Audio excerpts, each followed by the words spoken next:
Eyjólfur Halldórsson, þú ert búinn að vera nokkuð lengi frá og þetta verður ekki gengið hjá okkur en þið voru ansi nálægt sigrinum í kvöld.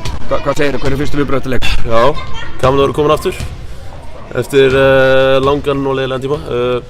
Já, við erum bara með lið til þess að áttum að vinna þennan leik. Þetta er bara slæmt tap og við ætluðum að koma okkur aftur á Sigurbraut eftir að í Karma tapa mörgum í röð. Og það gekk ekki í kvöld, það er bara áfram gagn. Nú unnuðu Grindavík í fyrri umferðinni og voru ansi nálægt í mínútu eftir og það er nú mínútu á þeir einu stigi yfir. Hvað klikkar í lokin hjá okkur?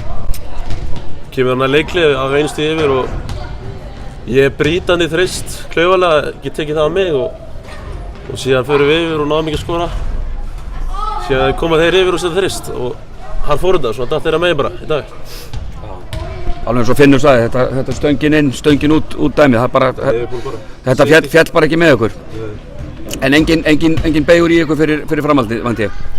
Það þýðir ekkert, við erum komin í hólu, verðum að gíra okkur í gang og vinna þessa leiki sérstaklega þessa heimaleiki sem við eigum eftir og reyna að taka útileikin líka. Flott, takk fyrir.